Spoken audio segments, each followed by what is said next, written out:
സാന്നിധ്യം അവിടെ ഉണ്ടെങ്കിൽ ലെഫ്റ്റിൽ നല്ലൊരു അവസരം. അത് ഡി ടോപ്പിൽ നിന്നും പെനാൽറ്റി ബോക്സിന് എഡ്ജിൽ നിന്നും ടിപ്പിക്കൽ നോവ ഒരു റൈറ്റ് ഫുട്ടറാണ് പ്രതീക്ഷിച്ചത്.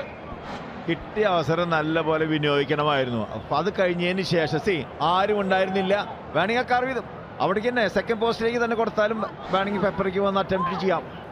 വീണ്ടും ലെഫ്റ്റിലേക്ക് എടുത്തൊരു ഷോട്ടിനെയാണ് ശ്രമിച്ചത്. എട്ടാമത്തെ കോർണർ.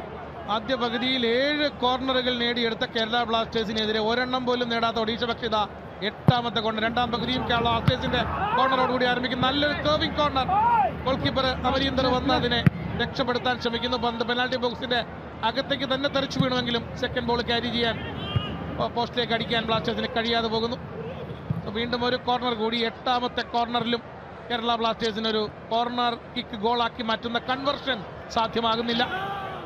അവിടെ ആ പന്ത് റിസീവ് ചെയ്ത് നേരെ പന്ത് കിട്ടിയത് ഡീഗോ മൗറീഷ്യയിലേക്ക്. വീണ്ടും ഫോർവേഡ് പാസ് ജെറി മോമിങ് മൗറീഷ്യയിലേക്ക് നൽകാനുള്ള ശ്രമം മിസ്സാവുന്നു. റോയിൻ ഫോർ കേരള ബ്ലാസ്റ്റേഴ്സ്.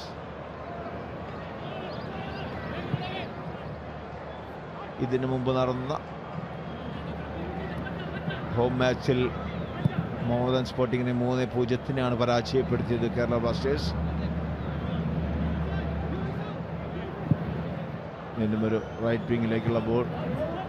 പാസ്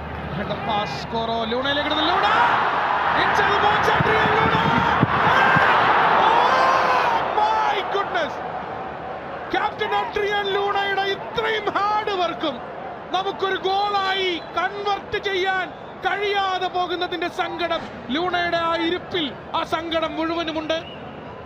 ഒരു ഹെഡർ പാസ്സാണ് കോരോ നൽകിയത്. വളരെ ഈസി ആയിട്ട് ജെറിയെ മറികടന്ന് ടുവേർഡ്സ് ഗോളിലേക്ക്. പക്ഷേ പെപ്പറ കുറച്ചും കൂടി സ്പീഡായിട്ട് വരണമായിരുന്നു. അത് വളരെ സ്ലോ ആയിട്ടുള്ള റണ്ണാണ്. ഈവൻ അത് ആ പന്ത് തട്ടിക്കഴിഞ്ഞാലും പിന്നിൽ നിന്ന് തട്ടിയാൽ തന്നെ പെനാൽറ്റിയാണ്. അത് മൊർത്താദ ഫാള് പിന്നിലാണ്. കുറച്ചുകൂടി എക്സലറേറ്റ് ചെയ്ത് വരികയാണെങ്കിൽ ഈസി ആയിട്ട് ഗോൾ അടിക്കാൻ പറ്റുമായിരുന്നു.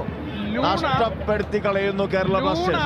ലൂണ ആക്സലറേറ്റിൽ കാലമർത്തുന്ന സമയത്ത് ആ വിഷ്വല് രണ്ടാമത് വന്നപ്പോ പെപ്പർ അപ്പോഴും ഫസ്റ്റ് ഗിയറിൽ തന്നെയാണ്.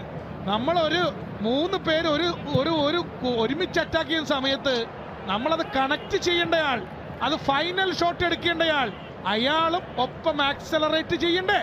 അത് സ്വന്തമായിട്ട് തീരുമാനിക്കണം. എൻ്റെ ഡ്യൂട്ടിയാണ് ഞാൻ പന്ത് വന്ന് ഗോളാക്കുക എന്നുള്ളത്. പക്ഷെ അവിടെ കാത്തു കെട്ടി നിന്ന് കഴിഞ്ഞാൽ സമയം തരൂല. ഇതായിരുന്നു അവസരം. വളരെ ബ്രില്യൻ്റ് ആയിട്ട് പന്ത് നോക്കി. ഇനി ഇതിനാണ് നല്ലൊരു പാസ് എങ്ങനെ കൊടുക്കും? Brilliant run